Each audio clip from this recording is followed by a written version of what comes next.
So I had this idea about a pattern on the synthesizer that was like an octave pattern.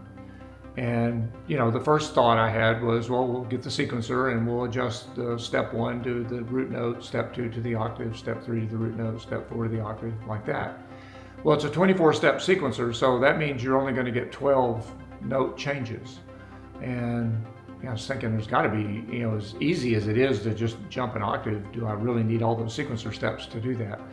And I was trying to figure out, is there some other way? And it turns out that the oscillator has multiple control voltage inputs.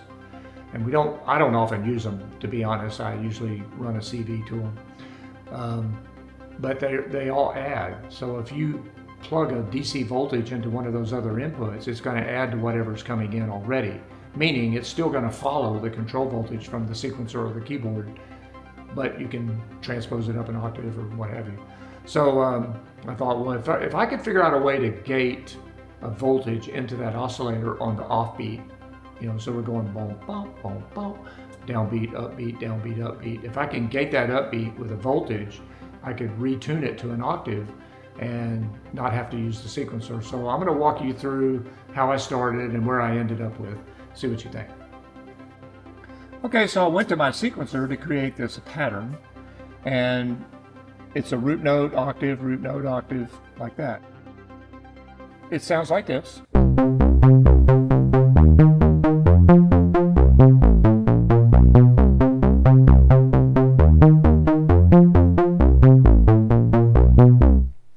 Which is great.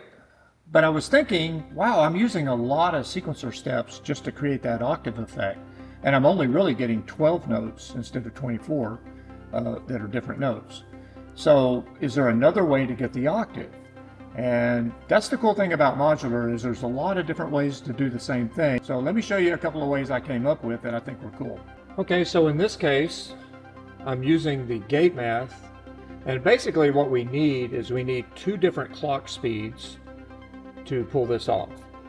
And so basically I have the one of the slots is divided by 1, the other slot is divided by 2, and sending them to appropriate place. So I'm sending the slower clock to the sequencer, I'm sending the faster clock to the envelope generator, and I'm pulsing that extra input on the oscillator with a voltage. The way I'm doing that is I'm using the switch, the Q128 switch. This is a module I really enjoy using, but I'm taking the common output and going into the oscillator, and the B input, I'm putting a voltage in here. And I'm just getting that voltage from a Mixer++, a Q114. And then you can tune that extra voltage right here on the oscillator with the attenuator for that input. So basically, it sounds like this.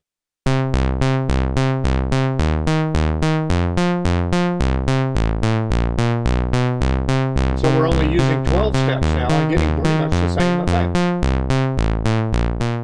Kind of thinking out of the box a little bit.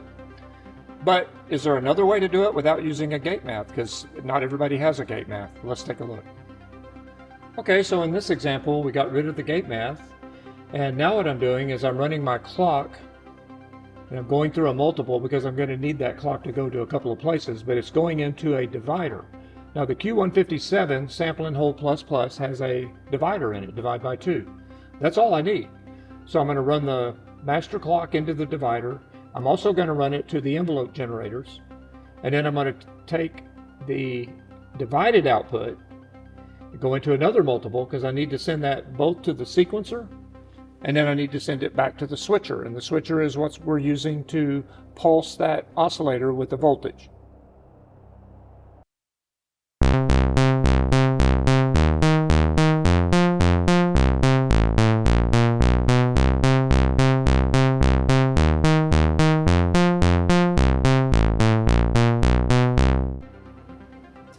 And it works.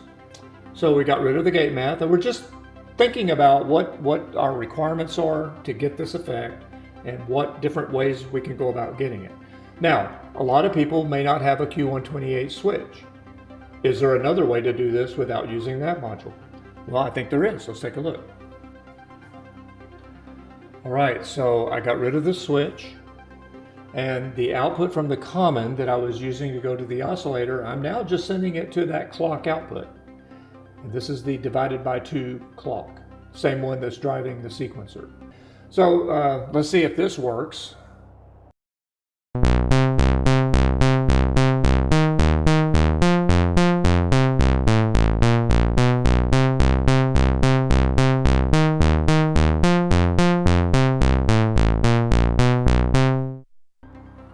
Okay, so that worked. However, there's a new problem. And the problem is the downbeat is now the high note and the upbeat is the low note. And it was reversed before. And the reason for that is just the polarity of this clock output. So in order to fix that, what I'm going to have to do is reverse that polarity or invert it. Okay, so here's the line going to the oscillator. If we can take this and invert it from the pulse that's happening here, there's a couple of different inverters in a system like this. There's one in the Q155 Curver module. I know a lot of people may not have that module. There's also an inverter in the Mixer++, and that's the one I'm going to use. So I'm going to come out of the Mixer++ and go into this bottom multiple, and then I'm going to drive that Mixer++ input from the clock that we were driving before. Then I'm going to switch the switch to invert on the mixer, and now I'll probably have to retune it.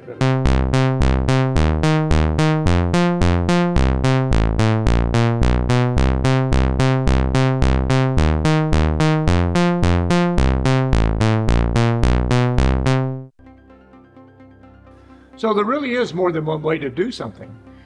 When I first got into this, I was thinking, wow, I'm going to use 24 steps just to create 12 notes difference because I'm doing the octaves.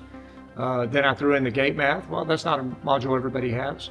And then I realized, well, all that gate math is doing a divide by 2. So, well, I have a couple of dividers on here in the sample whole plus modules. Let's try that. And then I discovered I didn't even need the switcher. I could just run that divided signal directly to the oscillator. So I think it's cool that you can think these things through and come up with alternative ways of making adjustments. I just thought this might be helpful for you guys. So appreciate you watching. Like and subscribe, all that good stuff. We'll see you later.